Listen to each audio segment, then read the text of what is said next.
O hot that ফা কথাটা বলতে বলতেই থেমে গেল পুরুষটি। চোখ দুটো কয়েকবার ঝাপটা দিয়ে নিজের প্রাণে তাকাতেই খেয়াল করলো মুখোনা সহ সোফায় ভিজে গেছে। আর সামনে দাঁড়িয়ে আছে মেরুন রঙের থ্রি পিস পরিহিত এক রমণী। আসিফ তাকাতে সে আড়ালে পড়লো নিজের মুখশ্রী, কন্যার ভাঁজে টেনে মুখটা আরো ঢেকে ফেললো। আসিফের বুঝতে বেগ পোহাতে হলো না যে ঘটনা কি। দাঁতে দাঁত চেপে ধারালো সে, রাগে থরথর কাঁপতে কাঁপতে লাগলো রীতিমতো। তুমি শব্দটা প্রায় কেটে বেরোলো তার গাল থেকে। সোফার দিকে একবার তাকিয়ে আবার মেয়েটার দিকে ফেললো, চোখের আগে আগুন। ফাতিহা নড়ল না, শান্ত স্থির দাঁড়িয়ে রইলো। আসিফ কিছু বলার আগেই ফাতিহা বলল, ফজরে আজান শুনতে পারিনি, যান নামাজ পড়ে আসুন। আসিফ ঠোঁট বাঁকালো, শীতল গলায় বলল, তুমি ভেবেছো গ্লাসে করে পানি ছুঁড়ে মারলে আমি দৌড়ে মসজিদে চলে যাব? পাগল পেয়েছো আমায়? ফাতিহা এবার ধীরে ধীরে মাথা তুলে তাকালো, চোখ দুটো বরফের ন্যায় ঠান্ডা করে বলল, আমি জানি আপনি জেদি, তাই আপনাকে জেদের জায়গা থেকেই নাড়া দিতে হবে। আর এখন আপনি নামাজ আদায় করতে যাবেন। যাবেন না মানে যাবেন। আসিফ এক ধাপ এগিয়ে এলো, তাচ্ছিল্য নিয়ে বলল, হুকুম করছো আমায়? আর আমাকে নাড়া দেওয়ার অধিকার তোমাকে কে দিয়েছে? হু আর ইউ দ্যাট বি? ফাতিহার চোখে এবার সামান্য দৃষ্টিটা বাড়ল, সাথে চোয়াল বদ্ধ শক্ত হলো। আসিফের মুখে গালি শুনে সে চোখ বন্ধ করে নিল। আল্লাহ দিয়েছে, যে কথাটা আসিফ আরো রেগে গেল। হাত উঠিয়ে সোফায় ভেজা অংশ দেখিয়ে বলল, আর এটা কি? এটা ছোট্ট ভুল, ছোট্ট ভুল। আসিফ হেসে ফেলল, কিন্তু সেটা হাসি নয়, তীক্ষ্ণ কাটক্ষ যা সে এই মুহূর্তে ফাতিহাকে করলো। তুমি আমার ঘরে এসে আমার উপর ছোট ভুল ট্রায়াল চাচ্ছ? ফাতিহা শান্ত গলায় বলল, না, আমি আপনাকে জাগানোর চেষ্টা করছি। অনেকবার ডেকেছি আপনাকে, তবে আপনি সজোরভাবে কথা শোনার মানুষ নয় বুঝতে পেরে আপনি ছোঁন নিয়ে। এক মুহূর্তের জন্য নীরবতা নেমে এলো পুরো ঘর জেরে। আসিফ চোখ সারু করে তাকিয়ে রইল তার দিকে, যেন মেয়েটাকে প্রথমবার সত্যিকারের ওজন করে দেখছে, বুঝতে চাইছে তার কথা। তুমি ভয় পাও না আমাকে? আমার সাথে এভাবে অসভ্যতা করছো? আমি ধরতে বাঁচতে পারবো? কলিজায় কত বড় তোমার? শীতল গলায় উত্তর করলো, আমি আল্লাহ ছাড়া কাউকে ভয় পাই না। এই কথার পর আসিফ আর কিছু বলল না, শুধু দাঁতে দাঁত চেপে সোফায় ভেজা জায়গার দিকে তাকিয়ে রইলো।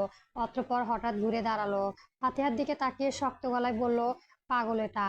বলে সে পাশ কাটিয়ে বেরিয়ে যেতে নিল, কিন্তু দরজার কাছে পৌঁছে থেমে গেল একবার, পেছনে তাকালো না, তবুও বলল, এই খেলাটা তোমার জন্যই খারাপ হয়ে যাবে মেয়ে, ভেবো না পার পেয়ে যাবে। কথাটা শেষ করে দরজা খুলে বেরিয়ে গেল আসিফ। ঘরে রইলে শুধু ফাতিহার এক অদ্ভুত নীরবতা। ফাতিহা ধীরে ধীরে সোফার দিকে তাকালো, ভেজা জায়গাটা দেখে দীর্ঘশ্বাস ফেললো। খোদায়ের শুরু কথার দিক দিয়ে না হয়, নিজের কাছে খুব নিচু গলায় বলল, সে। অতঃপর জায়গাটা পরিষ্কার করে বেরিয়ে গেল স্টাডি রুমে হতে।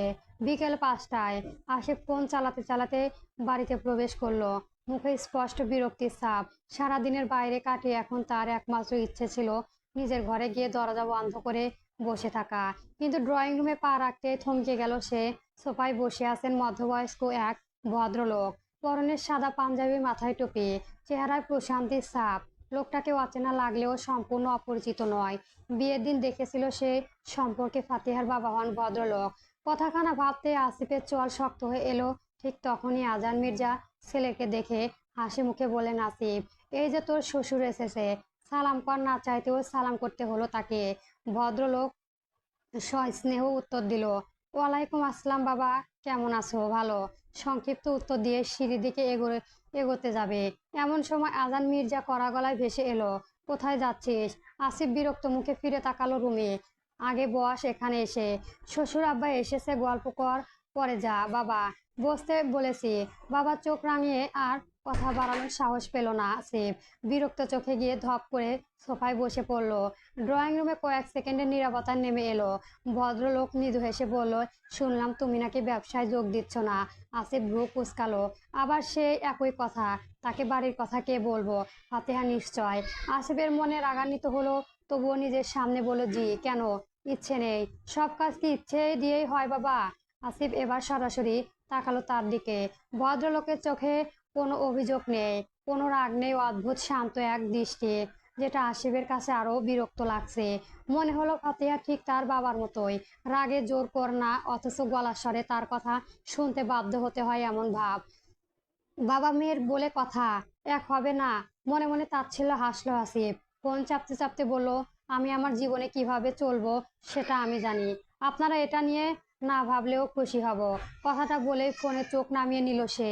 আজান মির্জা মুখ শক্ত হয়ে গেল, কিন্তু ভদ্রলোক শুধু মৃদু হাসলেন, শান্ত গলায় বললেন, জানো বলেই বলছে, দায়িত্ব থেকে পালিয়ে থাকার মানুষকে মানুষ রূপে মানায় না। আর তুমি ছোট্ট, বড়রা দিগদর্শনাল দিবেই তো, বাবা যেমন দেয় তেমনিও তোমাকে উপদেশ দিতে পারে। আসিফ এবার ফোনটা নামিয়ে রাখলো। আপনি কি আমাকে উপদেশ দেওয়ার এমন এসেছেন? কথাটা শোনা মাত্রই সায়রা মির্জা অস্তিত্ব পড়ে গেল। আজান মির্জা মুখ গম্ভীর হয়ে উঠল, কিন্তু আশ্চর্য বিষয় ভদ্রলোক রাখলেন না, বরং শান্ত কণ্ঠে বলল, না, আমি আমার মেয়েকে দেখতে এসেছি, সাথে দেখতে এসেছি মেয়ের জামাইও তার সাতটাকে। তার কথায় এক মুহূর্ত পরিবারটা নিস্তব্ধ হয়ে গেল। আসিফ চোখ ফিরিয়ে নিল, ঠিক তখনই রান্নাঘরের দিক থেকে টে হাতে বেরিয়ে এলো ফাতিহা। মাথায় ঘোমটা টানা, চোখ নিচু একেবারে মাটির তাক করে রাখা, টে ধোয়া ওঠা চা আর নাস্তা। বাবাকে দেখে তার চোখ দুটো উজ্জ্বল হয়ে উঠল। সে জানেই না বাবা তা এসেছে, কাজে ব্যস্ত ছিল বিধায় এদিকটায় আসেনি। শ্বশুর আব্বা জন্য বিকেলে নাস্তা বানাচ্ছিল কিনা। আসসালামু আলাইকুম আব্বাজান, কেমন আছেন? ওয়ালাইকুম আসসালাম আব্বাজান, আলহামদুলিল্লাহ, আল্লাহর রহমতে অনেক ভালো আছে। আপনার কি খবর আম্মা? ভদ্রলোকের কণ্ঠ স্পষ্ট স্নেহ। ফাতেমা নয় হয়ে বাবার সামনে চা রেখে দিলেন, তারপর মৃদুস্বরে বলল, আলহামদুলিল্লাহ। অতঃপর ফের বাবাকে উদ্দেশ্য করে বলল, কখন এসেছেন বাবা? জানলেন না যে? এই তো কিছুক্ষণ আগেই। আর না জানিয়ে আসলে কি আশা হতো না আমার মেয়ের সংসারে? কি যে বলেন আব্বাজান। বাবা মেয়ের কথোপকথন দেখছে আসিফ। কেন জানি দৃশ্যটা তার বিরক্ত লাগার কথা, কিন্তু অদ্ভুতভাবে লাগলো না। সে তাকিয়ে রইল, মনটা কেমন জানি করে উঠল তার। সে ঘাড় ঘুরিয়ে নিজের বাবার দিকে তাকালো। মনে হলো সে এভাবে কতদিন তার বাবার সাথে কথা বলে না। কতদিন বাবা তার মাথায় হাত বুলিয়ে দেয় না। তবে এই কমায় চিন্তায় বেশিক্ষণ স্থায়ী হলো না। আচমকা নিজের চিন্তায় বিরক্ত হয়ে মুখ ফিরিয়ে নিল সে। ঠিক তখনই ফাতিহা বাবার আবার বললেন, মা জামাই সাহেবের খেয়াল রাখে তো? ফাতিহা উত্তর দেওয়ার আগে আসিফ ঠান্ডা গলায় বলে উঠল, আমার খেয়াল রাখার কোনো প্রয়োজন নেই আপনার মেয়ের। ফাতিহা এবার প্রথমবারের মতো তার দিকে তাকালো। চোখে কোনো রাগ ছিল না, শুধু শান্ত একটা দৃষ্টি নিক্ষেপ করলো।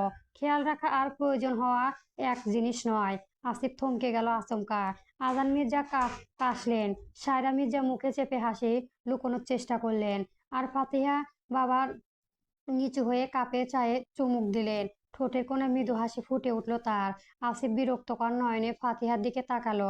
মেয়েটা টান টান চোখে ছাড়াই আর কিছুই দেখা গেল না, অথচ সেই টানা টানা চোখ জোড়া কয়েক মুহূর্তের জন্য তার হৃদয় থমকে দিল। হুট করে শীতল হাওয়া বয়ে গেল তার হৃদয় জুড়ে। নিচ থেকে উপরে এসে ফ্রেশ হয়ে গেল আসিফ। ফাতিহা নিজেও স্বামী পিছু পিছু উপরে পা রাখলো, আর ঘরের ভেতরে পা রাখতেই কানে ভেসে এলো ফোনের কর্কশ আওয়াজ। বিছানায় পানে তাকালো মেয়েটা, অতঃপর ধীরে পায়ে সেদিক প্রাণে এগিয়ে গেল মেয়েটা। ফোনের স্ক্রিনে জল করছে ছায়া নামটা। ফাতিহা ওয়াশরুমের দিকে একবার তাকালো, অতঃপর আবার ফোনের প্রাণে ফোনটা প্রথমবার রিং হয়েও কেটে গেল, অতঃপর ফের বাজতে লাগলো। দীর্ঘশ্বাস ফেলে ফোনটা কানে ধরলো ফাতিহা, শান্ত স্বরে বলল, আসসালামু আলাইকুম, কে বলছেন? এক্সকিউজ মি, আপনি কে? আর আসিফের ফোন একজন মেয়ের হাতে কি করছে?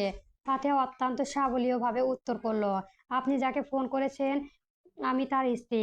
কথাটা বলা মাত্র ওপাশে কয়েক সেকেন্ডের নীরবতা নেমে এলো।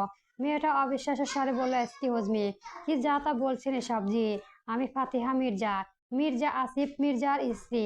ওপাশে মেয়েটি যেন কথাটা বিশ্বাসই করতে পারছে না। সে বলল, আসিফ ম্যারিড? বিয়ে করেছে সে? জি। ঠিক তখনই ওয়াশরুমের দরজা খুলে বেরিয়ে এলো আসিফ। চুল থেকে এখনো পানি ঝরছে, হাতে তোয়ালে, কিন্তু তার চোখের ফাতিহার উপরে পড়তে জমে গেল সে। ফাতিহা তার ফোন কানে ধরে কথা বলেছে। এক মুহূর্তের মধ্যে আসিফের মুখের রং বদলে গেল। চলবদ্ধ শক্ত হয়ে এলো সে, শক্ত গলায় দাঁতে দাঁত চেপে বলল, তুমি আমার ফোনে হাত দিয়েছ? ফাতিহা ঘুরে তাকালো আসিফের প্রাণে। স্বাভাবিক গলায় বলল, বারবার কল আসছিল, জরুরি মনে হলো তাই রিসিভ করলাম। ফাতিহার কথায় আসিফের রাগ তখন মাথায় চড়ে বসলো। সে দুই পা এগিয়ে এসে এক ঝটকায় ফাতিহার কবজি চেপে ধরলো নিজের হাত শক্তর মাঝে। কে বলেছে তোমাকে আমার ফোন ধরতে? গর্জন করে উঠল আসিফ হঠাৎ আক্রমণের ফাতিহার হাতটা সামান্য বেঁকে গেল, তবে সে কোনো শব্দ করলো না, শুধু শান্ত চোখে তাকিয়ে রইল আসিফের দিকে। ওপাশে থাকা মেয়েটি সব শুনতে পাচ্ছিল তখন। Asif, hello, what going on? Asif ফোনটা কেড়ে নিল প্রায়। ফাতিহা প্রাণের শক্ত দৃষ্টিতে তাকিয়ে ওপাশে মেয়েটাকে বলল, ছায়া, আমি পরে কল করেছি। কথা শেষ করে কল কেটে দিল সে। ঘরের ভেতর নীরবতা নেমে এলো। ফোনটা বিছানায় ছুঁড়ে ফোনে আবার ফাতিহার দিকে ফিরে তাকালো। আমার জিনিসে হাত দেওয়ার সাহস তোমাকে কে দিয়েছে? ফাতিহা ধীরে ধীরে নিজের হাতটা ছাড়িয়ে নিল। কবজিতে লালচে দাগ ফুটে উঠেছে, কিন্তু তার দৃষ্টি আগের মতো স্থির, যে দৃষ্টিতে কোনো বিরক্ত অথবা রাগ ছিল না। আপনার ফোনে হাত দেওয়ার কোনো ইচ্ছে আমার ছিল না। তাহলে ধরলেন কেন? কারণ একজন মানুষ বারবার ফোন করলে সাধারণ প্রয়োজনে করে। আসিফ হেসে ফেলল। তুমি নিজেকে কিভাবে বলো তো আপনার স্ত্রী? খুব সহজ উত্তর করলো ফাতিহা। আসিফ থমকে গেল তার এত সাবলীল কথায়। আশ্চর্য হলো পুরুষটি, যেন নারীটিকে সে স্ত্রী হিসেবে মানে না। সে কি সহজভাবে নিজেকে আসিফের স্ত্রী পরিচয় দিচ্ছে? বাহিরে বলে বেড়াচ্ছে সে ফাতিহার মির্জা। আসিফের ভাবনার মাঝে ফাতিহা আবার বলল, তবে চিন্তা করবেন না, আপনার ব্যক্তিগত বিষয়ে নাক গলানোর কোনো আগ্রহ আমার নেই। যদিও এটা আমার অধিকার, তবুও সত্যি যে। তাহলে ফোনে নিজেকে আমার স্ত্রীর পরিচয় দিলেন কেন? ফাতিহা কয়েক মুহূর্তে চুপ করেই রইল, অতঃপর বলল, কারণ আমি মিথ্যে বলতে শিখিনি। আর যেটা সত্যি সেটা কেন বলবো না? কথাটা শুনে আসিফের চল শক্ত হয়ে গেল। মেয়েটার সবচেয়ে বিরক্তকর ব্যাপার এটাই, সে সরাসরি কোনো ঝগড়া করে না, চিৎকার করে না গলা উঁচিয়ে, অথচ এমন সব কথা বলে যার উত্তর খুঁজে পাওয়া বড্ড কঠিন। আপনার আব্বাজান নিচে আছেন, আর আমার আব্বাজানও তো, তাই অকারণে রাগ না করে নিচে গেলে ভালো হয়। আসিফ কিছু বলল না, শুধু তাকিয়ে রইল। কেন জানি মেয়েটার এই অদ্ভুত শান্ত স্বভাবটাই তাকে আরো স্থির করে তুলেছে। ফাতিহা দরজার দিকে এগিয়ে গেল। দরজার কাছে গিয়ে থেমে আবার বলল, আপনার ফোনটা বিছানায় আছে। আবার যদি ছায়া নামক মেয়েটা ফোন করে, তাহলে এবার নিজেই রিসিভ করবেন। পরে পরনারী এড়িয়ে চললে খুশি হতাম। যদিও জানি না নারীটির সম্পর্কে আপনার কে। আসিফ কথা বলল না। ফাতিহা ফের বলল, আর একটা কথা, দ্বিতীয়বার আমাকে এভাবে ছোবেন না। বিয়ে হয়েছে, স্ত্রী হয়ে আমি আপনার, তবে আপনি আমাকে এখনো পরনারীর নজরেই দেখেন। ভালো নয় বা বাঁচতে পারেন, তবে যেদিন আমাকে স্ত্রী হিসেবে মানবেন সেদিন আমাকে স্পর্শ করবেন, হোক তখন রাগের বশে অথবা নিজের ইচ্ছে। আমি বাধা দেব না, তবে তার আগে স্পর্শ করবেন না। কথাটা বলে সে ঘর থেকে বেরিয়ে গেল। সে আসিফে স্থির হয়ে দাঁড়িয়ে রইল। তার চোখে গিয়ে থামলো বিছানার পড়ে থাকা ফোনটার দিকে। ফাতিহা কথাগুলো তার কাছে বিরক্তকর ছায়া কিছুই মনে হলো না, তবুও কেন জানি তার মাথার ভেতর বারবারই ঘুরতে লাগলো একই শব্দটা, আমি আপনার স্ত্রী। অদ্ভুতভাবে শব্দটা বিরক্ত করা বদলে চিন্তায় ফেলে দিল আসিফকে। মেয়েটার কেন জানি বড্ড অদ্ভুত লাগে তার। ঠিক বিরক্তকর নয়, তা তো পছন্দর। অথচ এই সবকিছুর মাঝেও দৃশ্য একটান অনুভব করেছে। সে বুঝে উঠতে পারছে না এমনটা কেন হচ্ছে। এটাই কি তবে তিন কবুলের শক্তি? পরবর্তী গল্প পেতে আমার চ্যানেলটি সবার আগে সাবস্ক্রাইব করে রাখবেন। ধন্যবাদ। গল্প তাকদীরে তুমি চলবে।